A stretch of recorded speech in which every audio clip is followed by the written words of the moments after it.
Hi viewers, welcome to our channel. ప్రస్తుతం మనతో పాటు దాము భారతి గారు సీనియర్ జర్నలిస్ట్ ఉన్నారు. వాటితో కూడా మాట్లాడదాం. సార్ నమస్కారం సార్. నమస్తే. సార్, షర్మిల గారు మనం మొదటి నుంచి చూస్తున్నాం జగన్మోహన్ రెడ్డి గారి పైన తీవ్ర స్థాయిలో విరుచుకుపడడం, జగన్మోహన్ రెడ్డి గారిని టార్గెట్ గా చేసుకొని మాట్లాడడం మనం చూస్తున్నాం.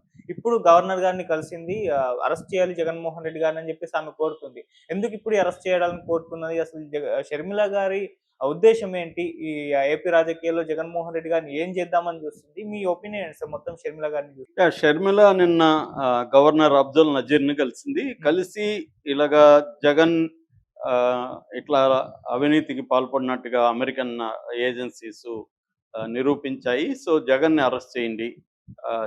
చేయమని మీరు ఇది చేయండి. అట్లాగే జగన్ చేసుకున్న ఒప్పందాలని రద్దు కోసం మీరు గవర్నమెంట్‌ని ఆదేశించండి. రద్దు చేయమని చెప్పండి. అంటే ఫర్ ఎగ్జాంపుల్ గంగవరం పోర్టు 9 కోట్ల విలువ చేసే పోర్టు 640 కోట్లకే అదానికి కట్టబెట్టాడు. మేము పార్లమెంట్‌లో కూడా దీని మీద పోరాడుతున్నాం. అదానీ జగన్‌కి ఆహ్, లంచం ఇచ్చినట్టు అమెరికన్ ఏజెన్సీలు చెప్పాయి. కాబట్టి ఇది చేయండి అని ఆమె పోరాడుతుంది. అంటే గత కొంతకాలం నుంచి ఆమె అదానీ మీద కంటే కూడా జగన్‌ని టార్గెట్ చేసి మాట్లాడుతుంది. జగన్‌ని చేయమని చంద్రబాబుని ప్రెజర్ చేసి ఆమె ఒక ర్యాలీ కూడా తీసింది. జగన్ మీద కేసులు పెట్టండి, జగన్ అరెస్ట్ చేయండి, 1750 కోట్లు జగన్ లంచం తీసుకున్నాడని ప్రూవ్ అయిపోయింది. ప్రూవ్ అయిపోయినప్పుడు మీరెందుకు అరెస్టులు చేయలేదు? మీరేమన్నా కుమ్మక్కయ్యారా? ఇలాగా చంద్రబాబు మీద కూడా ప్రెజర్ తీసుకొస్తుంది ఆమె. అట్లాగే నిన్న గవర్నర్‌ని కూడా కలిసింది. ఇప్పుడు అనేక అంశాలు దీంట్లో ఉన్నాయి. ఒకటి, అదాని మీద వాళ్ళు పార్లమెంట్లో కూడా కాంగ్రెస్ పార్టీ అడ్జర్న్మెంట్ మోషన్ నిన్న ప్రవేశపెట్టింది. అందులో జగన్‌ని వాళ్ళు టార్గెట్ చేశారు. సో, దీని మీద విజయసాయి రెడ్డి కూడా ట్వీట్ చేశాడు.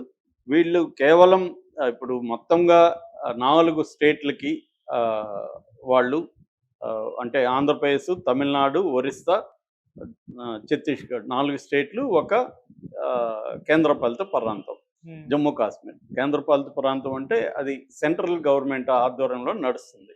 ఎందుకంటే అక్కడ లెఫ్టినెంట్ గవర్నరు సెంట్రల్ గవర్నమెంట్ నియమించిన వ్యక్తే ఉంటాడు. ఒక రకంగా అది సెంట్రల్ గవర్నమెంట్ ఇదిలో ఉన్నప్పుడు, అంటే బీజేపీ ఆధ్వర్యంలో నడిచే ప్రభుత్వానికి వాళ్ళు డబ్బులు ఇచ్చారు అదాని. ఇటు ఛత్తీస్గఢ్లో ఎవరున్నారు? కాంగ్రెస్ ప్రభుత్వమే కదా ఉంది అక్కడ. కాంగ్రెస్, జేఎంఎం కాంగ్రెస్ ప్రభుత్వమే అక్కడ ఉంది. సో, కాంగ్రెస్ ప్రభుత్వం ఉన్న చోట ఇచ్చినారు కదా, మరి దాని ఎందుకు కాంగ్రెస్ పార్టీ మాట్లాడట్లేదు? అట్లాగే తమిళనాడులో ఎవరున్నారు? స్టాలిన్ ఎవరు? మేము మిత్రపక్షమే కదా, ఇండియా కూటమే కదా. మరి స్టాలిన్ గురించి ఎందుకు ఈమె కానీ కాంగ్రెస్ పార్టీ కానీ మాట్లాడట్లేదు? అంటే క్లియర్గా రాహుల్ గాంధీ కావచ్చు, కాంగ్రెస్ కావచ్చు, అదానీ విషయంలో ద్వంద్వ ప్రమాణాలని పాటిస్తుంది.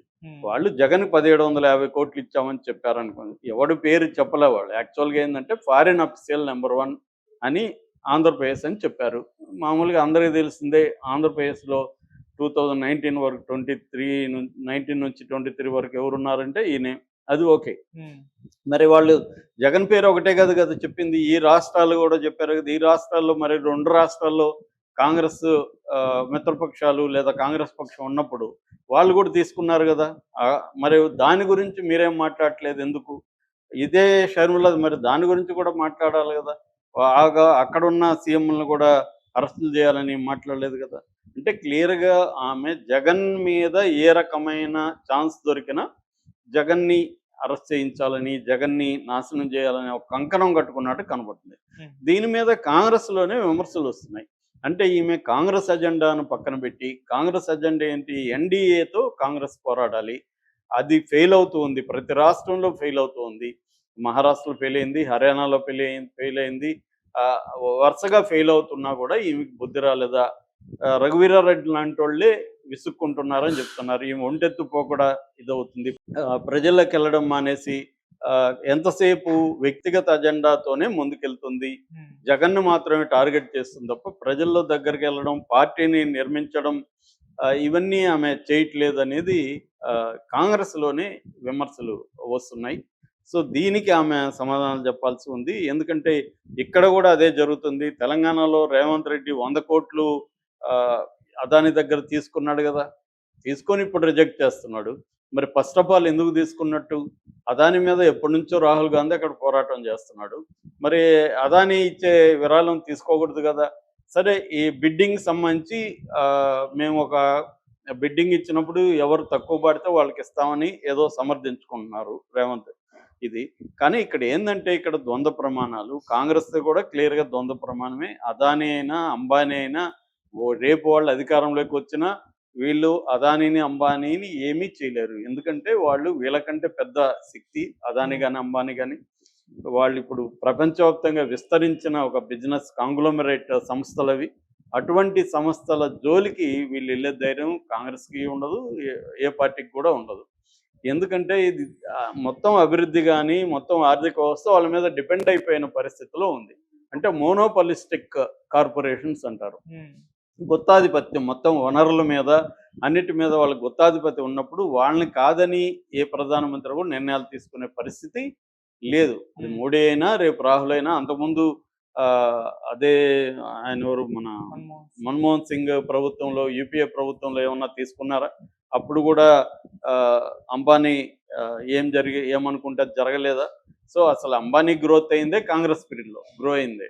కాబట్టి వీళ్ళు మళ్ళీ రేపు రాహుల్ గాంధీ అధికారంలోకి లేదా కాంగ్రెస్ పార్టీ ఇండియా కూటమి అధికారంలోకి వస్తే వీళ్ళు అదాని, అంబానీలు వాళ్ళకి ఫండ్ ఇస్తారు రేపు. వాళ్ళకేందంటే అధికారంలో ఉన్న వాళ్ళు తమకు అనుకూలంగా ఉండి నిర్ణయాలు తీసుకోవాలి. దానివల్ల వాళ్ళు కొన్ని రకాల ఒక ఎకనామిస్ట్ చెప్పినట్టుగా కొన్ని నాటి పనులు చేసి వాళ్ళు డెవలప్ అవ్వాలి. అంటే లాని బ్రేక్ చేసి ఫేవర్స్ తీసుకొని వాళ్ళు గ్రో అవ్వాలి. ఇవాళ ఉన్న ఈ ఆయన ఎకనామిస్టు సంజయ్ ముఖర్జీ అని ఆయన చెప్పింది ఏంటంటే, ఆయన 4, 5 పుస్తకాలు రాశాడు. Gurus of chaos, unusual billionaires ఇలాంటి పుస్తకాలు రాశాడు. అంటే ఈ దేశంలో కార్పొరేట్స్ ఎలా ఎదుగుతున్నాయి. ఆయన ఏమంటాడంటే గవర్నమెంట్‌ని, పొలిటికల్ పార్టీలని, అధికారాన్ని ఉపయోగించుకొని ఈ కంపెనీలు మోనోపలీ సాధిస్తున్నాయి అనేది ఆయన చెప్తున్నాడు. ఇది ఒకప్పుడు అమెరికాలో కూడా 1930స్‌లో ఇలాంటి పరిస్థితి ఉంది. ఇండియాలో కూడా వేరే మార్గం లేదు. ఎవడైనా గ్రో అవ్వాలంటే ఇదే మెథడ్‌లో అవ్వాల్సిందే. ఇవాళ ఉన్న కండిషన్స్ అలా ఉన్నాయి. ఇది మారడానికి ఆయన ఇంకొక 20, 30 ఏళ్ళు పట్టొచ్చు అనేది ఆ ఎకనామిస్టు రీసెర్చ్ చేసి రాసింది. కాబట్టి ఇక్కడ అన్ని పొలిటికల్ పార్టీలు కూడా ద్వంద్వ ప్రమాణాలే ఉంటాయి. వాళ్ళు ఒక ప్రయోజనం కోసం ఆశించి ఒకదాన్ని వ్యతిరేకిస్తారు, ఒకదాన్ని సపోర్ట్ చేస్తారు. ఇప్పుడు బీజేపీ ఏమో అదానిని కంప్లీట్‌గా సపోర్ట్ చేస్తుంది. That is one thing. Second thing, నిన్న ముకుల్ రోహత్గి అనే ఒక సీనియర్ అడ్వకేట్, ఆయన మనకి ఆల్రెడీ మనం చాలాసార్లు చెప్పుకున్నాం. ఆయన చెప్పింది ఏంటంటే అసలు justice department, American justice department కావచ్చు, ఎఫ్బిఐ కావచ్చు, వీళ్ళు పెట్టిన ఆ ఇండైట్మెంట్ అంటే ఛార్జ్ షీట్ అనుకున్నాం మన భాషలో. ఛార్జ్ షీట్లో అదాని పేరే లేదు. అట్లాగే ఎవరికి లంచం ఇచ్చారని వాళ్ళ పేర్లే లేవు. పేర్లే లేనప్పుడు వాళ్ళు వీళ్ళ మీద చర్యలు ఏం తీసుకుంటారు? కాబట్టి జగన్ పేరు లేదు, జగన్‌కి లంచం ఇచ్చిన ఎవరు ఇచ్చారనేది పేరు లేదు.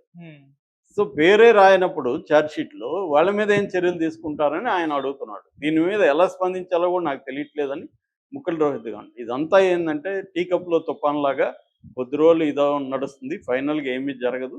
అయితే చంద్రబాబు ఎందుకు మరి ఇంత పెద్ద ఆపర్చునిటీ వచ్చింది కదా, జగన్ మీద చర్య తీసుకోవట్లేదని చాలా మందికి ఉంది. అది ఆబ్వియస్ రీజన్. ఎందుకంటే చంద్రబాబు మోడీ ప్రభుత్వంలో ఉన్నాడు. కాబట్టి మోడీ ప్రభుత్వానికి వ్యతిరేకంగా ఆయన నిర్ణయాలు తీసుకోవడం. జగన్ మీద తీసుకోవడం అంటే అదాని మీద తీసుకోవడం, అదాని మీద తీసుకోవడం అంటే మోడీ మీద తీసుకోవడం. అది అందుకని చంద్రబాబుని మనం ఆ యాంగిల్లో అర్థం చేసుకున్నప్పుడు చంద్రబాబుకి ఆ లిమిటేషన్స్ ఉంటాయి. జగన్ మీద ప్రచారం చేయొచ్చు కానీ చేయలేరు. రెండోది, జగన్ ఒప్పందం ఎవరితో చేసుకున్నాడు? సోలార్ ఎనర్జీ కార్పొరేషన్ ఆఫ్ ఇండియాతో, సెకీ, దాంతో చేసుకున్నాడు. 7 గిగావాట్ల సప్లై చేస్తాం 25 ఏళ్ళకని. సో దాన్ని రద్దు చేయాలంటే నువ్వు central government unit, public sector యూనిట్‌తో చేసుకున్న ఒప్పందాన్ని రద్దు చేయాలి. దానికి అంత ఈజీ కాదు. రేపు పొద్దున్న రద్దని, సడన్‌గా రద్దని సాధ్యం కాదు. అట్లాంటి రద్దులు చేసే జగన్ చాలా ఇబ్బందులు రాష్ట్రానికి తెచ్చాడు, తనకి తెచ్చుకున్నాడు. కాబట్టి చంద్రబాబు ఒక సీజన్డ్ పొలిటీషియను, రాష్ట్ర అభివృద్ధి, రేపు పొద్దున ఇలా రద్దు చేస్తే వేరే కంపెనీలు రావు. ఇవన్నీ ఆయన ఈ 2 యాంగిల్‌లో చంద్రబాబు ఆలోచిస్తున్నాడు. కాబట్టి ఆయన ఏదో దొరికింది కదా అని రివెంజ్ తీర్చుకుంటే దాని కాన్సిక్వెన్సెస్ కూడా ఆలోచించి ఆయన ఆగుతున్నాడు. సో అవన్నీ ఈమెకు అనవసరం. ఈమెకేందంటే స్టేట్ అనవసరం, ప్రజలు అనవసరం. జగన్ని మీద ప్రతీకారం ఒక్కటే అజెండాగా ఈమెకు కనిపిస్తూ ఉంది.